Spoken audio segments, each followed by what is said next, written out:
no, I'm good. Let's do it. Let's do it. Pretty informal. I mean, we just sort of just launch in and we get geeky about a story. And this one has been on my mind to do forever. And I thought how much fun it would be to talk about it with you. And I just was wondering, maybe you could just start by telling us like your memories of first encountering this story and what that was like.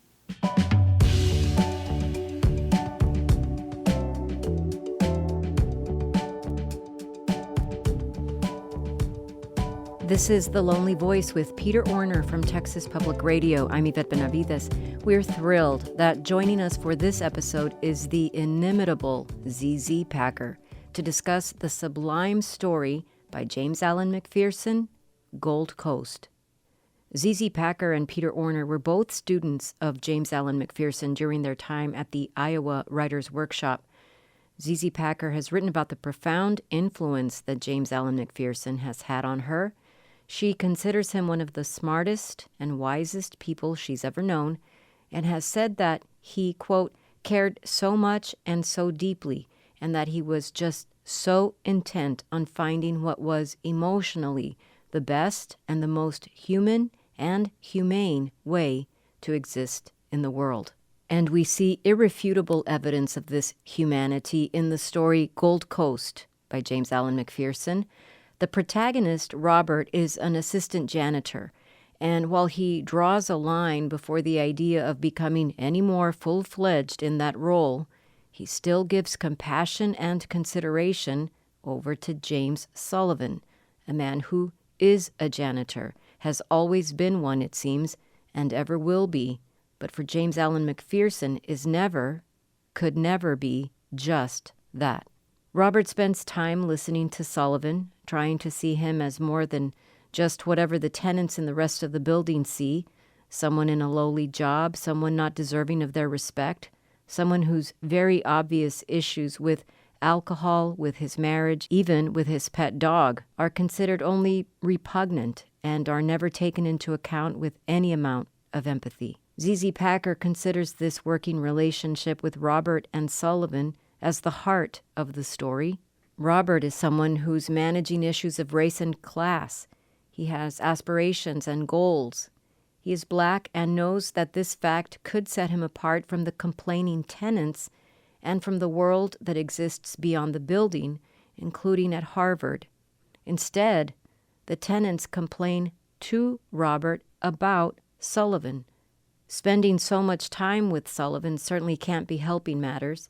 But Robert continues to listen to Sullivan, to spend time with him, even though these are never easy visits. The one mainstay in these tensions and exchanges, as ZZ Packer points out, is Robert's humanity.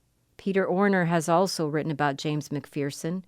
Above all, writes Peter Orner, he was interested in what makes people human. He said that McPherson was someone who encouraged his students and protégés not to follow anybody's script, not even their own. Another thing Orner admired about him is that he loved to collect examples of human beings refusing to be typecast. And that's another important part about Gold Coast, as we'll see. It would be easy to see each character, Robert, Sullivan, Jean, Meg, and Miss O'Hara, and the other tenants in the small world Robert inhabits in some stereotypical way.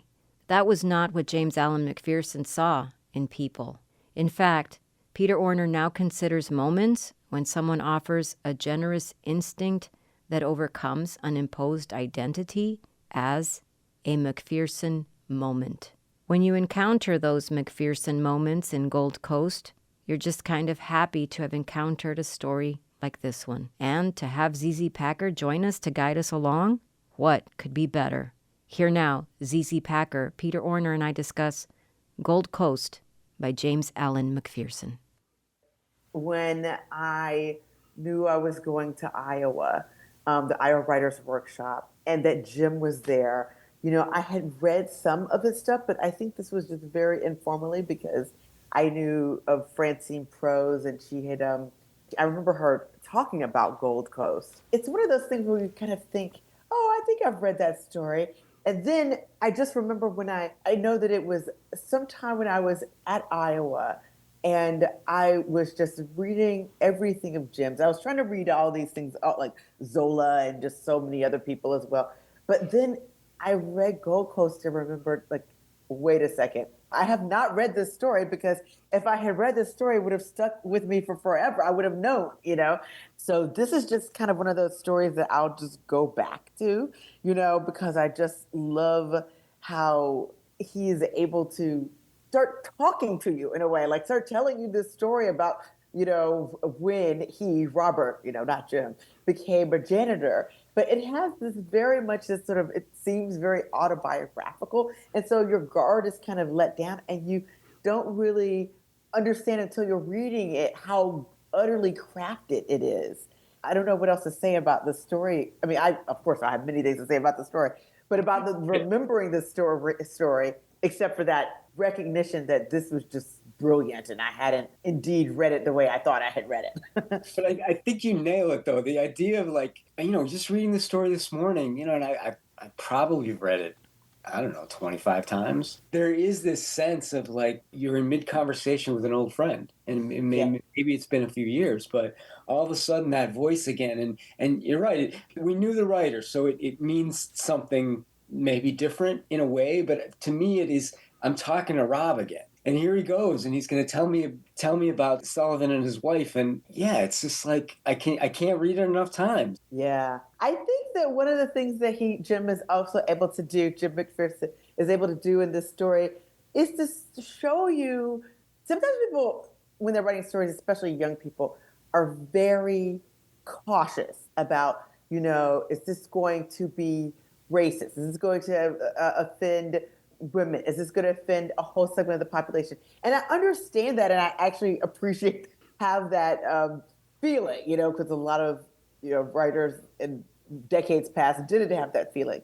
But the thing that Jim is able to do in this story about this young man, Rob, is to show that you can have this character, Sullivan, who is the janitor that he's learning from, or says that he's learning from, who's really his friend, and who's really this, lonely, even though he's surrounded by all these people, in this building, is to show you that this person can have certain views and be certain, and just be kind of a little bit trapped in the amber of his own circumstances. And that doesn't make him a bad person, and then you have a kind of way in which you can kind of laugh along with Rob and with Sullivan. On the one hand, the limit of his world, but on the other hand, because it's the limit of his world, you know that this is not necessarily his fault. And so you're getting to see, like, many, many, many layers, in the way that a lot of stories, I think, sometimes these days don't do. I just think that's an incredible, impressive feat that that he's able to do in this story. And it's all over his work, and it was all over his teaching, and and not to be afraid. And absolutely. And if your characters are going to be complicated, they're going to be complicated. And to me, reading this time, and it's so it's so great to talk to you about. I mean, we haven't talked like in this way in a long time. You know what I mean? And I know. But I want to say one thing and quote, middle of the story, the old woman, Miss O'Hara, and she's kind of like, what they might call, and I don't know if this is offensive or not, forgive me everybody, but lace curtain Irish, right? She is, she looks down on, the dirty janitor Sullivan, and Sullivan about her says this. She says, "Don't trust her, Robert.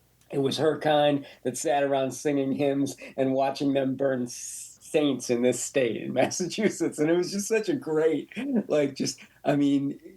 incredible takedown. Yes. This is the lady who's watching the witches burn and not saying anything, right? Yeah. Well, and then she has her own kinds of ways. It's almost like they're trying to have custody over him in a way, the way that, you have sometimes bickering parents who don't understand that they're causing their kid harm or something, whereas she's trying to woo him, Robert, to his side, and says, "He's really a filthy old man, Robert." And then she said in closing, "And don't be afraid to report him to the property manager anytime you want." And it's just, one of these things where you could see this sort of back and forth, and she continually says he's just a filthy old man.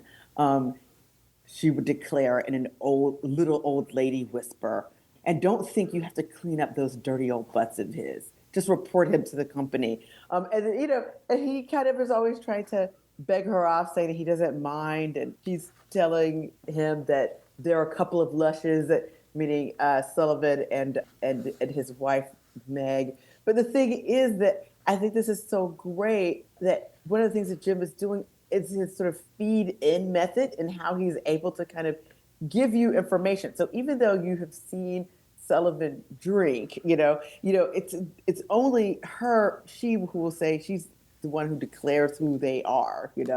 A lot of people listening might not have read the story, so the context here is important. But we'll get to it. But I want to say one totally geeky thing, and that is that you kind of referred to this.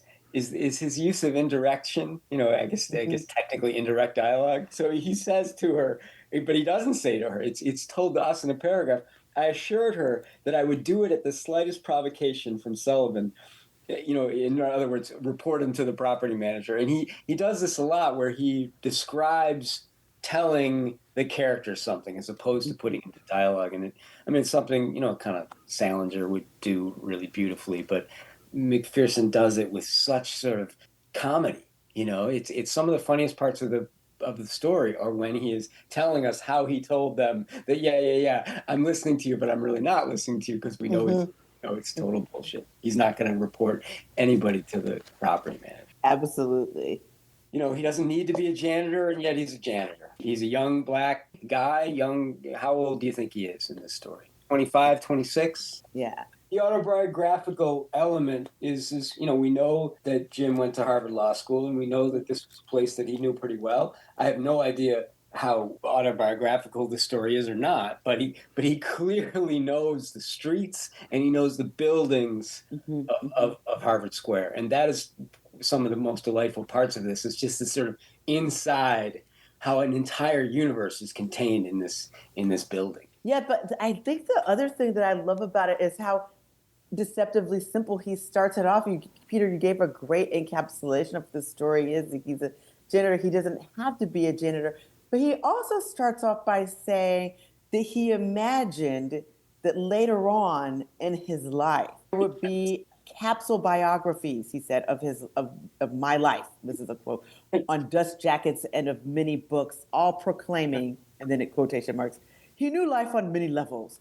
Freelance waiter, third cook, janitor.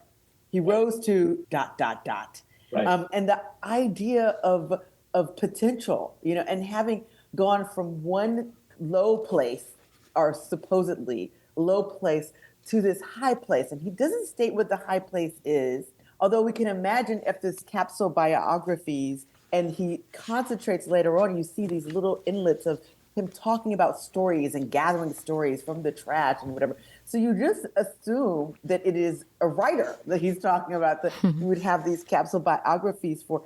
And so the idea of being a janitor, he says also, I think it might have been because it is possible to be a janitor without becoming one. And then the idea is that he imagines himself in a way doing what I think young white people of that era might have done, which is to use the word slumming, where he could, do something that he didn't have to do, but this would provide this sort of fountains of experience from which you could draw and have these stories. And I would say guilty as charged. I am literally looking right now at my City of Iowa City taxi driver identification card that I proudly display on my desk because I was a cab driver in Iowa City. I stayed an extra year, and I drove. You know what? I stayed a little bit later. Yeah. And I worked at George's, which is as a bar back.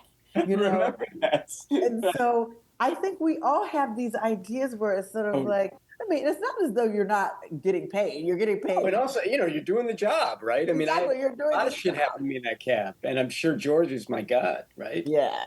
But that idea of potential, where as long as you can keep in your head this idea that I am doing this job, but this job is not the whole of me, then you are always kind of able to kind of almost like go fishing with it, like a fish hook that goes, you have a fishing line that you cast out and, you draw something back, from it, hopefully fish, I guess. If you're fishing. But like, I feel as though with these jobs, you take them because that you see yourself as doing something so that you can be something else later, like the proverbial, waitressing and waiting, actors in Hollywood.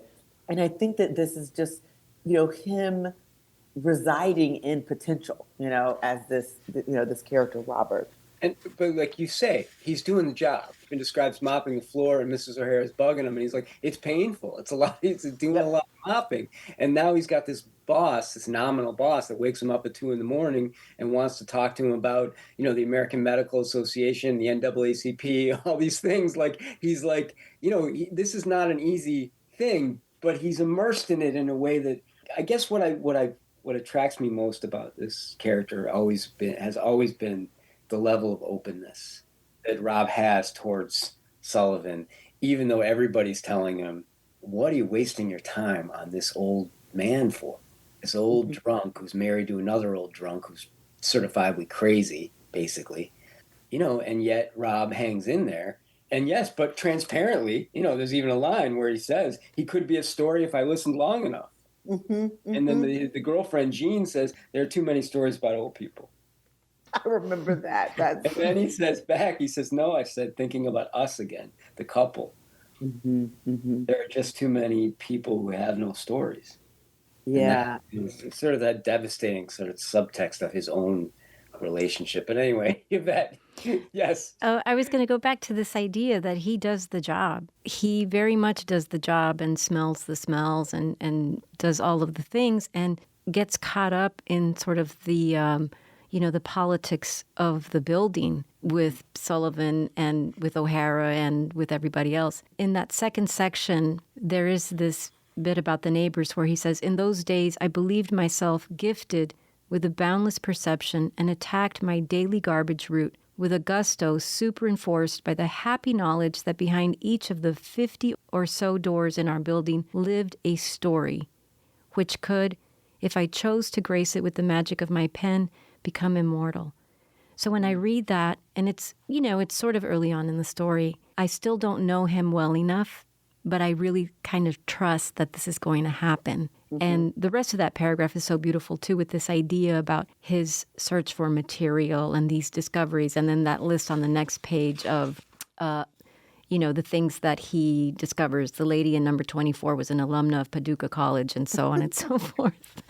So I just love those details because it shows that he has a job and he's doing it, but he also knows himself as a writer and is pursuing that in his way.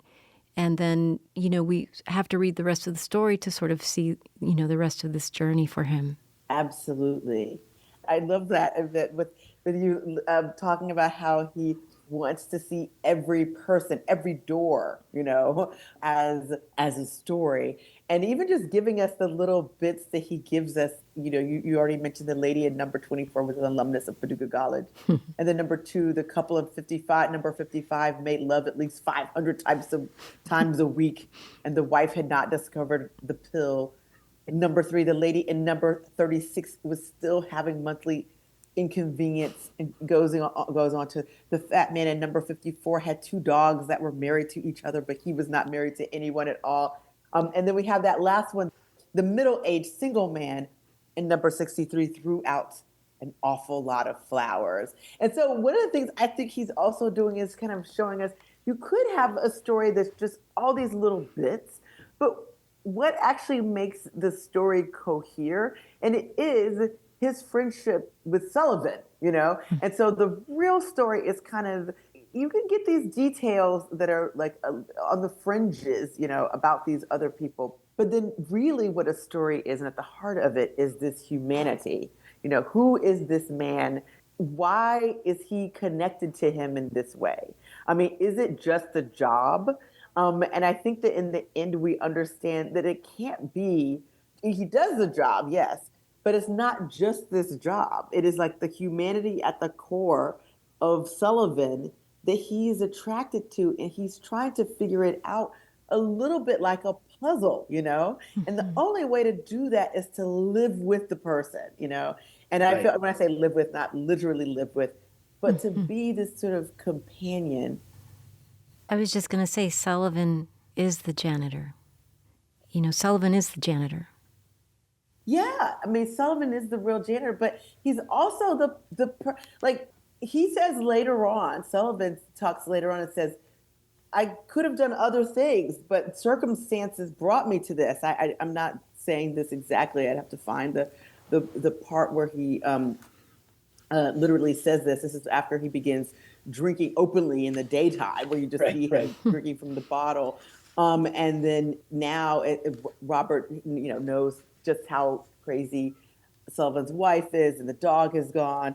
The dog has been taken away, and he says something like, "Circumstances made me what I am." And then we have Robert who says what or thinks, and even though he was a drunk and dirty, and it was very late at night, I believed him and liked him anyway, because having him there was much better than being alone. On the one hand, you could just sort of think, oh, okay, this is just like him being with this person, just not being alone. But I think that there's something else there too that he actually reveals towards at the very end about potential and dreams and being alive. And he's able to take from Sullivan this kind of almost like a dehortation, like how not to live, you know, how to not only just be the kind of person who lets life overwhelm them, you know, but it takes actually being around him for that to become a lesson, you know. And then we learn this kind of lesson, you know, it's sort of ensconced in this set of sadness in this within the story itself. Gets to like what the rareness of this story. Mm-hmm. You know, how many stories? I don't know of a story like this where, you know, I mean, kind of unusual friendship stories. Not that, you know, I mean, there's stories, of course, but this one, it's always struck me as being that he does something very simple, which is he just listens to Sullivan. You know, nobody else is listening to Sullivan, and Robert realizes that if he just listens, maybe he'll get a story. And of course, you know, the implication, and you know, Jim published this story at a fairly young age. This is his Yeah. first book. He was in his Yep. 30s, I believe, when this book came out. And it was the first story, I think, for the Atlantic. The Atlantic published it as an Atlantic first. And Right. if you look at the yellowed PDF, it granted him this fellowship, kind of like they gave him, he won some award so that he could go on and publish a collection of stories. I mean, obviously, it was in his first collection, Right. but this allowed him to have that first collection. Yeah, and I mean, you think about it, it's just remarkable the kind of like. I mean, I would think if I was to read this story cold and not having any idea about its history or who wrote it or anything, I would think that it was naturally going to be written by somebody 30, 40 years after this alleged Mm-hmm. thing might have Mm-hmm. happened, right? And in his case, I think it's much closer in time, which makes it even more remarkable. And one of the beautiful things, and I'm always so happy to get to it, and it's pretty early, and it's at the very end of part one, where he says this. He was Irish, of course, and he took pride in Irish accomplishments when he Yeah. could have none of his own. He had known Frank O'Connor when that writer had been at Harvard. He told me on many occasions how O'Connor had stopped to talk to him every day on his way to the yard. And then he talks about sitting with James Michael Curley, the corrupt mayor of Boston who went to jail. And he's sitting with Curley, and Curley, a guy comes up to him and says, "Hey, Jim, Saul Bernstein, the Jew, wants to see you." And Curley, in his deep memorial voice, had said to James Sullivan, "Let us go forth and meet this Israelite prince." I mean, it's one of my favorite moments. And then he just brings it home, like almost the whole reason we are here. These were his memories, and I would obediently put aside my garbage cans and laugh with him over the 100 or so colorful, insignificant little details which made up a lifetime of living in the basement of Harvard. Mm-hmm. And although they were of little value to me then, I knew that they were the reflections of a lifetime and the happiest moments he would ever have, being sold to me cheap, as youthful time is cheap, for as little time and interest as I wanted to spend. Yes. And then that last line for that section, it was a buyer's market. Oh, I just love it. Oh gosh, Yeah, I I want to mean, pause there because it's such an amazing. It's almost like a kick in the gut, that last final well, line. Jim's stories do a lot of what, to me, Stuart Dybek's stories also do, which Yeah, is that they kind of are always telescoping time. Hmm. Like you have this way in which you might look at this one moment of time and it might not seem totally significant. It's always also about time, and the perception of time and how fast or slow it goes relative to your positionality in it. Like if you're young, if you're old, and these memories, and for him to actually talk about the memories that Sullivan has, of being, someone who is Irish but not, an accomplished person, and having to sort of live off of these other, names, as they came up in the sort of satellite and orbit of Harvard. It's just it's amazing, and it doesn't. It's not flashy. The thing is that I feel like a lot of times, sometimes new writers will just want to have something that's absolutely flashy, but this is dealing with some of the the philosophical aspects of life, or time. Who are we? What makes us have any sort of worth, and what is our worth? And those are just that's what the story is dealing with. That's the clay Mhm. of it. I see that too. This idea about Sullivan saying to him, I don't want to burden you unduly.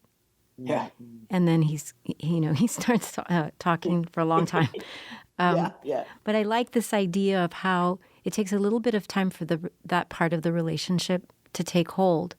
And that part comes right after he talks about almost every night the cats wet the second floor while Meg Sullivan watched the Johnny Carson show and the dog howled and clawed the door. I just feel like, speaking of compression, like that part of the story says so much about what Robert understands about Sullivan. And not just this, right, but so much more about Sullivan. Sullivan is the janitor. Sullivan has to live this way with his wife and this crazy dog and all of the drinking. A few paragraphs down, he says, I would carry down my own glass so that I would not have to drink out of the bottle. Looking at him on the sofa, I could not be mad, because now I had many records for my stereo. A story that was going well, a girl who believed in me and belonged to me and not to the race, a new set of dishes, and a tomorrow morning with younger people. And then, I don't want to burden you unduly, he would always preface. But there's something here, too, about how compassionate and patient he is toward Sullivan, knowing that this is his life. This drinking, he's older, he has a terrible situation at home with the wife and the dog and the cats, etc. Later on, I feel like he's a little bit less patient, of course, but he's so good-natured about how well things are going for him as an assistant janitor and collecting these stories, because he seems to know, he seems to perceive that he'll have an out. It's not too late for him like it is for Sullivan. and yet he hangs in there. He doesn't. Yeah. He actually at 2 a.m. he will go down. Even he'll bring his own glass, but he'll go down there. And I'm so tempted to ask Zizi, and even what you just said, Yvette, makes me think of the person who wrote it. And I don't want to Mm-hmm. conflate, Mm-hmm. right? But there is part of the reason we wanted to talk to you, Zizi, is because I do want to go there. But before we do, there's so many moments, but the one that I also come to, and I'm like, right, here it is. It's when Sullivan is trying to keep him there. Now it's 4 a.m, and we have all been here. We've probably been. I know I've been this person where I'm trying to keep somebody with me, listening, and I'll do whatever it takes. I'll talk about whatever it takes in order just so they won't leave. It's a harrowing paragraph. It would be 3 a.m. before I knew it, and then 3:30, and still he would go on. He hated Yep. politicians in general and liked to recount at these times his private catalog of political observations. By the time he got around to civil rights, it'd be 4 a.m., and I could not feel sorry or responsible for him at that hour. I would begin to yawn, and at first he would just ignore it. Then I would start to edge towards the door, and he would see that he could hold me no longer, not even by declaring that he wanted to be an honorary Negro because he loved the race so much. I hope I haven't unburdened you unduly, he would say again. Of course not, I would say, because it was over. He's already up and he's halfway out the door. But it just it's this heartbreaking scene that only you could get if you had the patience enough to not leave. And I don't know in real life Jim did hang around this janitor, but I could see him doing it. Absolutely. That's part of the story where when you're, I will say the whole story, where I can see so much of a Jim here, and I know that we shouldn't necessarily read stories autobiographically because they stand on their own as their own, their own story. But Jim would absolutely do this. And that's kind of why I believe that at the heart of this story is okay, we have potential on the one hand, but we just have humanity. I mean, if you were to think, oh, this could Rob just continue to do this, if you know that he has to be awake, he has, and Yvette said, well, he has a whole other life ahead of him, and he does know this, and that's true. But there's also that sort of like you are your brother's keeper, sort of mentality to this, where if there's someone who needs you, you do something for them, whatever that thing is that can bring them some brief respite, some solace, some way in which to feel not quite so alone in the world, And I feel as though we have here the reason this person, Rob, is able to go on and eventually we know to eventually go on and be a writer of stories is not because they just have the talent for picking out details or they have the knack for wordsmithery, but because they can recognize what's at the heart of that person, what makes them tick, and what is the sort of inner sadness that they're nursing, that is making them do the kinds of things they do, what's making them be a prisoner, to themselves. And I think that, you have very much a kind of correlation with this character, our narrator here, Rob, who, because he is so kind-hearted, and it goes beyond just, I'm going to pick out a story here.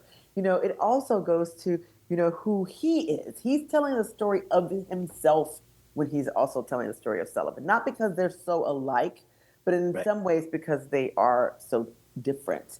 Yeah, because they are so different. I mean, I think that, the story is not about how two people come together as one, right? It's about, it couldn't be going in different directions.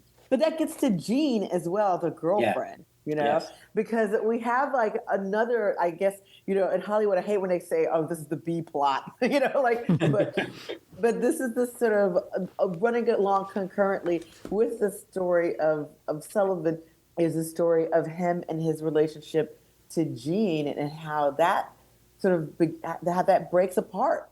And I love how he can just do this. Once again, if I just was just talking about what McPherson's able to just do within, I think I have here 9 pages or 8 pages. That's so economical. I mean, we have that one paragraph where they're playing that game of who's going to be on what side or who's going to have who or whatever. At one point, they get off at one stop, but you can tell it's over for them. And that's also just a corollary here with this idea of difference, and yet there's this connection, and you very much yearn for that connection to hold, but it's not going to. I'd love to know what you think about this section too, but I feel like the Jean part, right? It is a B plot, I guess, right? And you could say, I mean, it's not a perfect, absolutely perfect story, which is why I love it so much. Is Jean is has her moments on the page, but is sort of summed up as very brutally, very early on in the story as a artistic rich girl who's sort of kind of exploring stuff. I mean, it's a pretty rough description. I mean, I wouldn't want to be the person this story is based on as the Jean character, right? But and yet I think about the two of them on the subway. Late in the story, being imaginative people. Jean and I played a number of original games, and then they're on the subway, and there wasn't enough room on either side for the two of us to sit, and we would not separate. And so we stood holding on to a steel post through all the stops, feeling all the eyes between the two sides of the car and the two sides of the world. We aged. And, like you said, that's the point where they're literally trying to sort of outlast or outrun people's judgment about them as a mixed race couple. She's basically, she's also, I guess she's English or Irish or something. Anyway, whatever she is, they're not going to make it. And it's something heartbreaking about that, because in this story, or in the worldview that McPherson kind of honored so much, is that you think that would work, right? But not every time. Can you finish reading that paragraph, Peter? Oh, yeah. And getting off finally at the stop, which was no longer ours, we looked at each other again expectantly, and there was nothing left to say. And like Zizi, you said, like that, how economical an ending of a love story is that? And when I was reading over that again, I was just reminded of in Tolstoy's War and Peace, and they're just, I mean, for such a huge book, you wouldn't necessarily think, he's economical, and there are many parts where he absolutely isn't with his sort of essays or his great man theory, etc. But there are essays where, not essays, sorry, there are parts where when Natasha falls in love, and it's like one paragraph, and that's it. I was just reminded of that with reading this. It's like we have, Gina's been on a shelf for a while for some of the story, and then bringing her back in, and then only for this to be like, oh, okay, then they're on the train, and they're off the train, and that's the subway, I should say, and it's over, and he does that in one paragraph, I think it's kind of amazing that he's able to do that. Even before that, where it says in part 4, why don't you tell that old man your job doesn't include babysitting with him? Jean told me many times when she came over to visit during the day and found me sleeping. I would look at her and think to myself about social forces and the pressures massing and poised, waiting to attack us. It was still July then. It was hot, and I was working good. He's just an old man, I said. Who else would listen to him? You're too soft. As long as you do your work, you don't have to be bothered with him. And then after the nothing left to say, immediately after, talk about, right, the compression. I began to avoid the old man, would not answer the door when I knew it was he who was knocking. And then Miss O'Hara finally succeeded in badgering Murphy, the celibate Irishman, and a few other tenants into signing a complaint about the dog. And then things just start to unravel from that point. Mm-hmm. It's just amazing. Yep, absolutely. Absolutely. Yeah, I mean, he tells us these things, and then we sort of see it, Ultimately, we'll see it, and then he'll tell us. So someone once said that you have to know when to march and when to camp, or when to camp and when to march, fictionally, like when to summarize and do that sort of interpretive narratorial gloss, and when to actually show in scene. And somehow in this story, he's able to get it, I think, absolutely right. Like when we need, this just a little bit of exposition, we get it. And when we need to just see things for ourselves or hear things for ourselves, we absolutely get it. That was a great point with that. Yeah, absolutely. Like the battle for that, like how to know when to, I'm always beating myself up, like get in scene, stop, glossing. But like sometimes, and like you say, like here, like there is that time when, camp out, It seems like the story, the image that always bubbles up when I think of this story is Sullivan and his wife Meg walking through Harvard Square, and just being this sort of, this couple that's barely moving, and Sullivan actually tells Rob this. He says, because this guy, some hippie called us Mr. and Mrs. Speedy Molasses. I remember, yes. And I always think of the two of them sort of going through Harvard Square, and they're the only people in Harvard Square that the Japanese tourists don't take pictures of. Mm-hmm, mm-hmm. And I feel like he allowed the story to kind of just be them. I mean, I like the story's not about Rob's great triumph as a fiction writer, even though it may represent McPherson's, But we don't know what happens to Rob. We know that he moves on. Of course, he's going to move on. But there is this sort of sense of him honoring these two characters, Sullivan especially, but also Meg. The thing with the dog and Meg, and we could get into the weeds about that, but it's just, he says, at one point he defends Meg to Sullivan. He says, "Well, anybody who loves dogs can't be that bad. You know, I anyone who loves know. Isn't it? She's a South African woman who loves, animals more than people. But right, he still is able to have that great sort of hold some sort of, I don't know, sympathy or just some endearment for her. And it's great. It's absolutely great. The other thing we were talking about this, the Sullivans are the only ones that the Japanese tourists don't take pictures of. It just reminds you also of this other second cast of characters in this story. So we don't just have the ones who are in the building, but we have the ones that are at Harvard Yard as well, and they're kind of faceless or rather nameless. But it's maybe that first page where after talking about how it was a funny building, he talks a little bit about Harvard Yard and says, "I expected to find it," meaning the building, "occupied by a company of hippies, hopeful working girls, and assorted graduate students. Instead, there was a majority of old maids, dowagers, asexual middle-aged men, homosexual young men, a few married couples, and a teacher. No one was shacking up there and walking through the quiet halls in the early evening.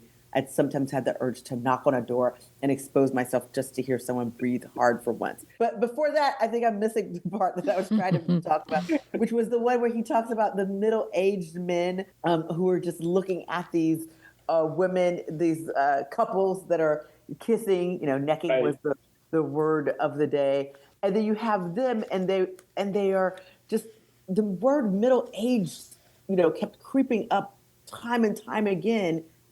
Like after that one paragraph I read, "It was a Cambridge spring. Down by the Charles, happy students were making love while sad-eyed middle-aged men watched them from the bridge." And then we have later on, what the middle-aged men, one of them, instead of just watching, he decides he's going to try to break up, one of the kissing sessions. And we have the real, like, the end of the story with a kind of like this end of some of these happy times, at Harvard Yard, where you Right. have someone is murdered, some bad things occur, and it sort of is all of a piece with Sullivan's, gradual decrepence and descent into drink.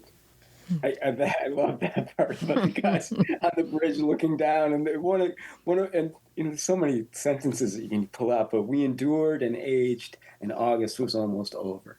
I always think about that line too. It's like there's a sense of sort of like the summer's over. We're going into fall. Things are kicking into a different gear, and Gene and I are probably going to break up, and I'm going to leave Sullivan, and things are going to change. But where we've come at this point is like, I don't know, he's willing to look back at it, Mm-hmm. But then in late September, those middle-aged men are down by the Charles, catching the last phases of summer sensuality before the grass grew cold and damp, and before the young would be forced indoors to play. I wondered what those hungry spying men did in the winter or at night when it was too dark to see. Perhaps I thought they just stood there and listened. So even the topography has changed. Everything will be cold and damp soon. So, and then we get to October. Not to speed things up, but then we eventually get to October too. Absolutely. Zizi, would you mind reading like the end of the story just to? Sure, absolutely. During the first week of September, one of the middle-aged men down by the Charles got tired of looking and tried to take a necking girl away from her boyfriend. The police hauled him off to jail, and the girl pulled down her dress tearfully. A few days later, another man exposed himself near the same spot. And that same week, a dead body was found on the banks of the Charles. The mini-skirted brigade had moved out of the yard, and it was quiet, green, and peaceful there. In our building, another Jewish couple moved into number 44. They did not eat gourmet stuff, and on occasion threw out pork and bean cans. But I had lost interest in perception. I now had many records for my stereo, loads of S.S. Pierce stuff, and a small bottle of Chivas Regal, which I never opened. I was working good again, and I did not miss other things as much, or at least I told myself that. The old man was coming up steadily now, at least 3 times a day, and I had resigned myself to it. If I refused to let him in, he would always come back later with a missing bulb on the 5th floor. We had taken to buying cases of beer together, and when he had finished his half, which was frequently, he would come up to polish off mine. I began to enjoy talking politics, the AMA, Medicare, beatniks, and listening to him recite from books he had read. I discovered that he was very well read in history, philosophy, literature, and law. He was extraordinarily fond of saying, "I am really a cut above being a building superintendent. Circumstances made me what I am." And even though he was drunk and dirty, it was very late at night, and I believed him, and I liked him anyway, because having him there was much better than being alone. After he had gone, I could sleep, and I was not lonely in sleep. And it did not really matter how late I was at work the next morning, because when I thought about it all, I discovered that nothing really matters except not being old and being alive and having potential to dream about and not being alone. James Alan McPherson is the author of Gold Coast. ZZ Packer is the author of Drinking Coffee Elsewhere. Her work is frequently published in such journals as The New Yorker and Granta. She's been awarded a Guggenheim Fellowship, the American Academy and Berlin Prize, and a Radcliffe Institute Fellowship. She's taught at many institutions, including Princeton, where she was a Hodder Fellow, the Mishner Center at the University of Texas, Vassar College, and as a Jones Lecturer at Stanford. She received her education at Yale, Johns Hopkins, the University of Iowa, and Stanford as a Stegner Fellow. Stay tuned for more episodes of The Lonely Voice with ZZ Packer, coming very soon. This has been The Lonely Voice with Peter Orner. Jacob Rosati composed our theme music. Dan Katz is Texas Public Radio's news director. I'm Yvette Benavides.